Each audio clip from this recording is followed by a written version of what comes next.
Once upon a time, there lived on the outskirts of a large forest a poor woodcutter with his wife and 2 children. The boy was called Hansel and the girl Gretel. He always had very little money, even to buy food, and once, when times were really bad, they had to get by with 1 piece of bread and butter each day. One night, as he was tossing about in bed, full of cares and worry, he sighed and said to his wife, "What's to become of us? How are we to feed our poor children now that we have nothing more for ourselves?" "I tell you what, husband," answered the woman. "Early tomorrow morning we'll take the children out into the thickest part of the wood. There we shall light a fire for them and give them each a piece of bread. Then we'll go on to our work and leave them alone. They won't be able to find their way home, and we shall be rid of them." "No, wife," said her husband, "that I won't do. How could I find it in my heart to leave my children alone in the wood? The wild beasts would soon come and tear them to pieces." "Oh, you fool," said she, "then we must all 4 die of hunger, and you may just as well go and saw the wood for our coffins." And they argued and argued until he agreed that they must get rid of Hansel and Gretel. "But I can't help feeling sorry for the poor children," added the husband. The children, too, had not been able to sleep for hunger and had heard what their stepmother had said to her father. Gretel wept bitterly and spoke to Hansel. "Now it's all over for us."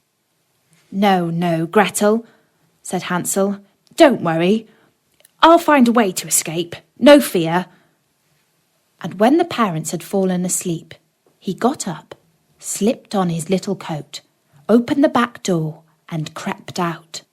The moon was shining clearly, and the white pebbles which lay in front of the house glittered like bits of silver.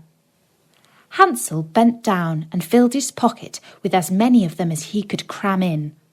Then he went back and said to Gretel, "It's all right, my dear little sister, and go to sleep. God will not desert us." And he lay down in bed again. At daybreak, even before the sun was up, the woman came and woke the 2 children. "Get up, you sleepyheads. We're all going to the forest to fetch wood." She gave them each a bit of bread and said, "There's something for your lunch, but don't you eat it up before lunchtime, because it's all you'll get."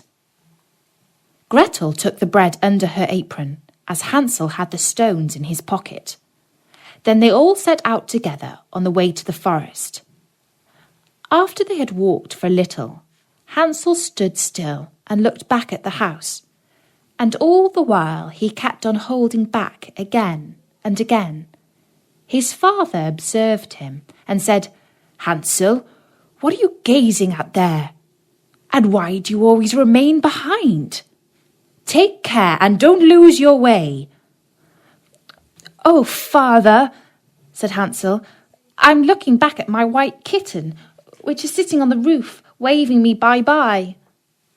The woman exclaimed, "What a donkey you are! That isn't your kitten. That's the morning sun shining on the chimney." But Hansel had not looked back at his kitten. But each time he stopped, he had dropped one of the white pebbles out of his pocket to mark the way back home, so that he and little Gretel could not get lost in the woods.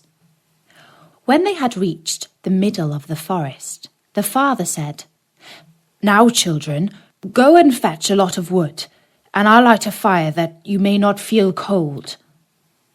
Hansel and Gretel heaped up brushwood till they had made a pile nearly the size of a small hill. The brushwood was set fire to, and when the flames leaped high, the woman said, "Now lie down at the fire, children, and rest yourselves. We are going into the forest to cut down wood. When we've finished, we'll come back and fetch you." But instead, the old parents crept back to their cottage, leaving the children behind. Hansel and Gretel sat down beside the fire, and at midday ate their little bits of bread. And when they had sat for a long time, their eyes closed with tiredness, and they fell fast asleep. When they awoke at last, it was pitch dark. Gretel began to cry and said, "How are we ever going to get out of the wood?" But Hansel comforted her. "Wait a bit," he said, "till the moon is up, and then we'll find our way sure enough." And when the full moon had risen, he took his sister by the hand and followed the pebbles, which shone like bright new coins, and showed them the path. They walked on through the night, and at daybreak reached their father's house again. They knocked at the door, and when the woman opened it, she exclaimed, "You naughty children! What a long time you've slept in the wood! We thought you were never going to come back." But the father rejoiced, for he felt guilty for leaving his children behind them. Not long afterward, there was again a great shortage of food in the land, and the children heard their mother speak to their father in bed one night like this: "Everything is eaten up once more. We have only half a loaf of bread in the house, and when that's done, it's all up with us. The children must be got rid of. We'll lead them deeper into the wood this time, so that they won't be able to find their way out again. There's no other way of saving ourselves." The man's heart felt heavy, and he thought, surely it would be better to share the last bite with one's children.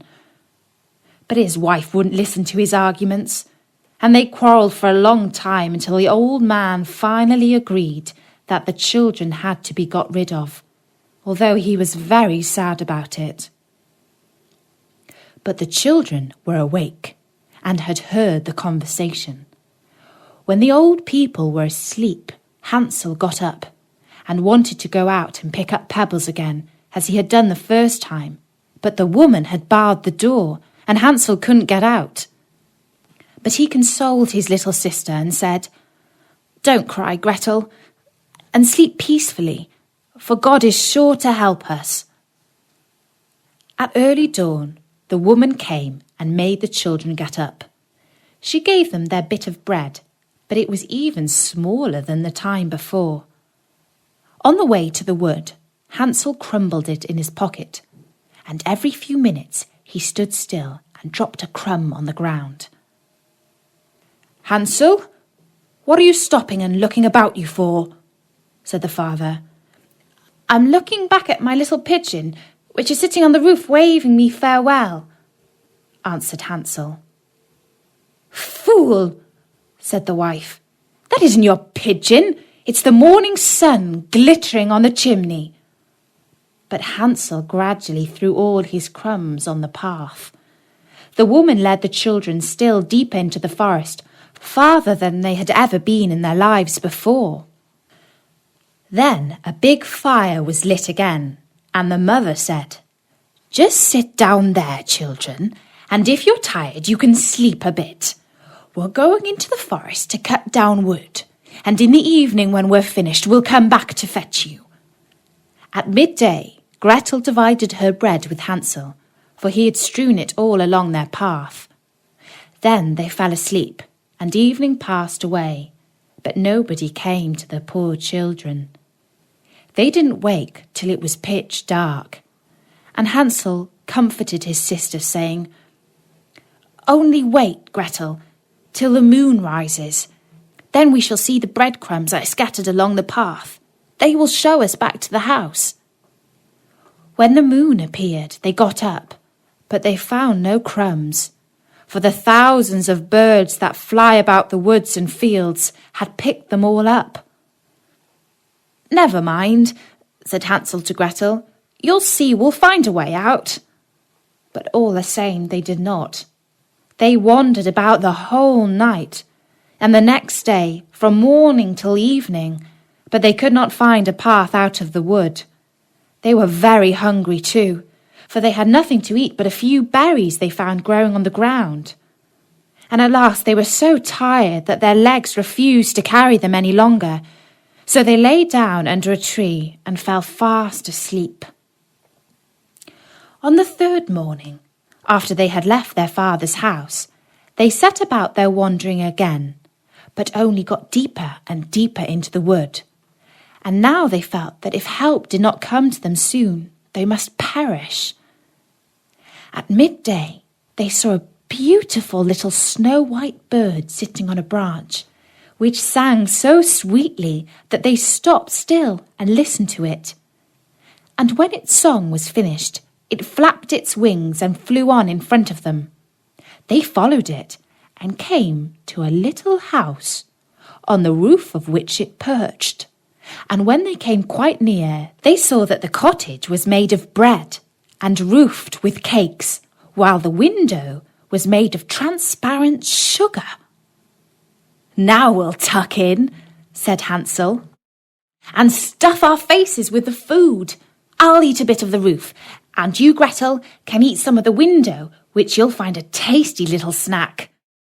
Hansel stretched up his hand and broke off a little bit of the roof to see what it was like, and Gretel went to the window and began to nibble at it.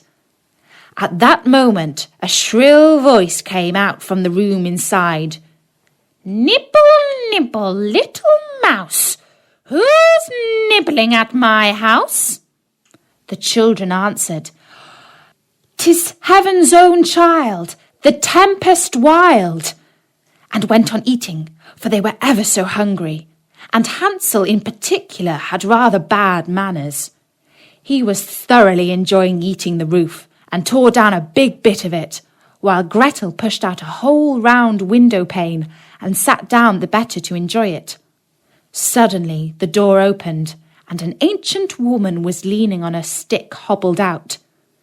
Hansel and Gretel were so terrified that they let what they had in their hands fall. But the old woman shook her head and said, "Oh ho, you dear children! Who led you here? Just come in and stay with me. No harm shall happen to you." She took them both by the hand and led them into the house and laid a most delicious dinner before them, milk and sugared pancakes with apples and nuts. After they had finished, 2 beautiful little white beds were prepared for them, and when Hansel and Gretel lay down in them, they felt as if they had got into heaven. The old woman appeared to be most friendly, but she was really an old witch who used to steal children, and had only built the little bread house in order to lure them in. When anyone came into her power, she killed, cooked, and ate him or her, and held a regular feast day for the occasion. Now witches have red eyes, and cannot see far, but like beasts, they have a keen sense of smell and know when human beings pass by. When Hansel and Gretel fell into her hands, she laughed wickedly and said jeeringly, "I've got them now. They shan't escape me." Early in the morning, before the children were awake, she rose up, and when she saw them both sleeping so peacefully with their round rosy cheeks, she muttered to herself, "That'll be a dainty bite to eat." Then she seized Hansel with her bony hand and carried him into the little stable and locked the door on him. He might scream as much as he liked. It did him no good. Then she went to Gretel, shook her till she awoke, and cried, "Get up, you lazy bones! Fetch water and cook something for your brother. When he's fat, I'll eat him up." Gretel began to cry bitterly, but it was of no use. She had to do what she was told.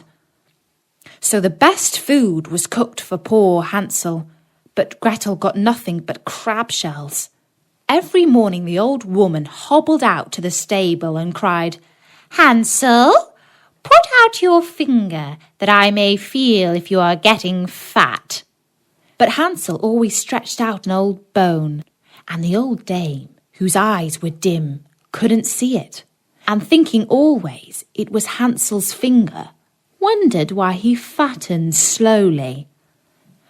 When 4 weeks had passed, and Hansel still remained thin, she lost patience and decided to wait no longer. "Hi, Gretel," she called to the girl. "Be quick and get some water. Hansel may be fat or thin. I'm going to kill him tomorrow or cook him." Oh, how the poor little sister sobbed as she carried the water, and how the tears rolled down her cheeks. "Kind heaven, help us now," she cried. "If only the wild beasts in the wood had eaten us, then at least we should have died together." "Just hold your peace," said the old hag. "It won't help you." Early in the morning, Gretel had to go out and hang up the kettle full of water and light the fire. "First, we'll make a pie," said the old witch. "I've heated the oven already and rolled the pastry." She pushed Gretel out to the oven, from which fiery flames were already jumping. "Creep in," said the witch, "and see if it's properly heated, so that we can shove in the pie." For when she had got Gretel in, she meant to close the oven and let the girl roast, that she might eat her up too. But Gretel saw through her wicked trick and said, "I don't know how I'm going to do it. How do I get in?" "You silly goose," said the old hag. "The opening is big enough. See, I could get in myself." And she crawled toward it and poked her head in the oven. Then Gretel gave her a shove that sent her right in, shut the iron door and drew the bolt. Gracious! How she yelled! But Gretel fled, and the wretched old woman was left to roast in her own oven. Gretel flew straight to Hansel, opened the little stable door and cried, "Hansel, we are free! The old witch is dead!" Then Hansel sprang like a bird out of a cage when the door is opened. How happy they were! They jumped for joy and hugged and kissed one another. And as they had no longer any cause for fear, they went into the old hag's house. And here they found, in every corner of the room, boxes with pearls and precious stones. "These are even better than pebbles," said Hansel, and crammed his pockets full of them. And Gretel said, "I too will bring some home," and she filled her apron full. "But now," said Hansel, "let's go and get well away from the witch's wood." When they had wandered about for some hours, they came to a big lake. "We can't get over," said Hansel. "I see no bridge of any sort or kind." "Yes, and there's no ferry boat either," answered Gretel. "But look, there swims a white duck. If I ask her, she'll help us over." And she called out, "Here are 2 sad children who can't cross the lake to get home because there is no bridge nor ferry boat. Take us upon your white back and row us over. Quack, quack!" The duck swam toward them, and Hansel got on her back and told his little sister to sit beside him. "No," answered Gretel. "We should be too heavy a load for the duck. She shall carry us across separately." The good bird did this, and when they were landed safely on the other side and had walked for a while, the wood became more and more familiar to them, and at last they saw their father's house in the distance. Then they set off to run, and bounding into the room jumped up to hug their father. The man had not passed a happy hour since he had left them in the wood, but his wife had died. Gretel shook out her apron so that the pearls and precious stones rolled about the room, and Hansel threw down one handful after the other out of his pocket. And so all their troubles were ended, and they lived happily ever after.